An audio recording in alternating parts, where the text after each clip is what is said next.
G'day, I've decided to come to Stockyard Gully caves in, where are they? Near Greenhead, Jurien Bay, and I think this is where I'll be spending my Australia day, away from the maddening crowds, South Perth foreshore. Just going to have a little explore in here. Down there is the entrance that I just came in from. It's hot down there. Must be in the high 30s today. It's bright sunshine. And then I've sort of wandered about, 50 metres down here.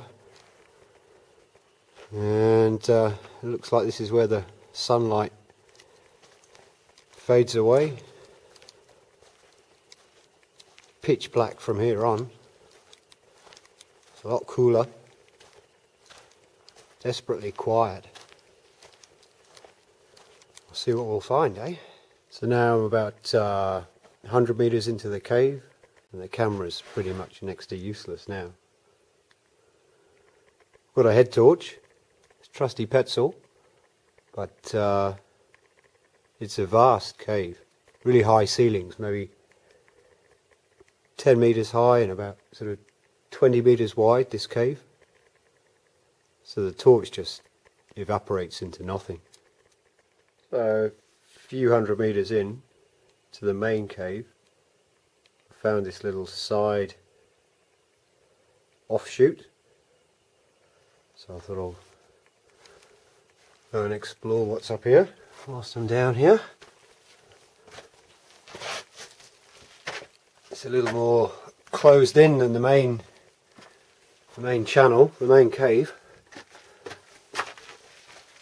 so I'll have to sort of squeeze through.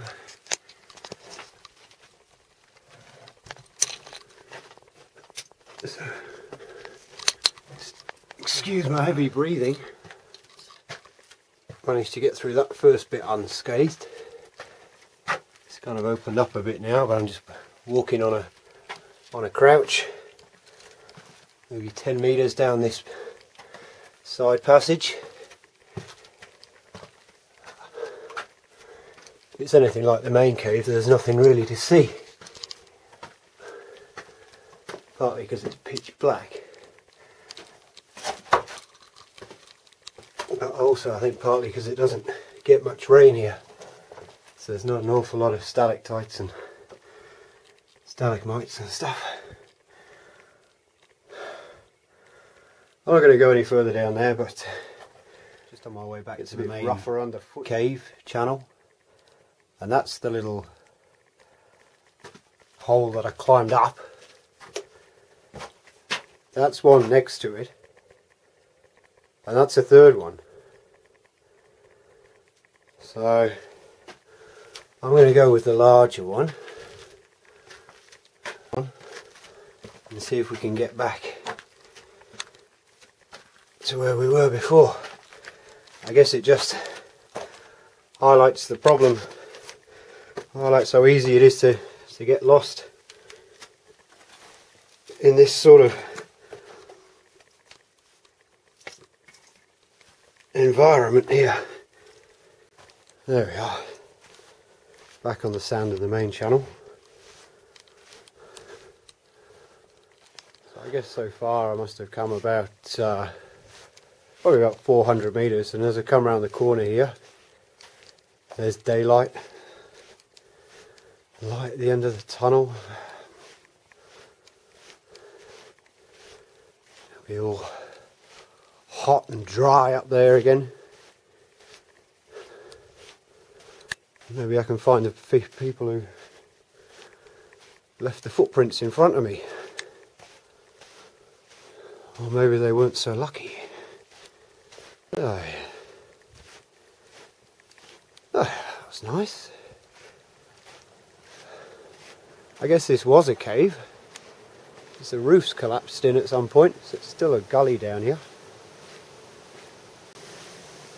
And I think that's up there what they were warning about. These feral bees or whatever they're called. Bees will do for me. Sure enough, that's the gully that I've just been walking up, and as it carries on, it does open out around this bend here to some fenced paddocks beyond. And for all that it looks bone dry, I guess it is for most of the time.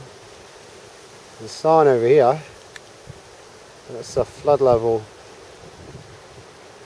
only 99, 12 years ago. I've walked up out of the cave from that path down there up to this sort of spot here. I think there's a car park nearby. There's a park bench with some toilets, and there's a sign here offering that information, which I guess is the total distance. So we'll give it a crack. Just taking a walk off the main track. So I found I don't know if this comes across on camera, but a fairly sort of striking example of another plant just off the main track here. I think that's a, what do they call it, a Zamia palm, I think. And I've never seen it before, but that's the stuff that they say makes really good, like tinder for starting a fire. Well, it's really absorbent. It's like sort of cotton wool almost. There's loads of it all over the place. Amazing.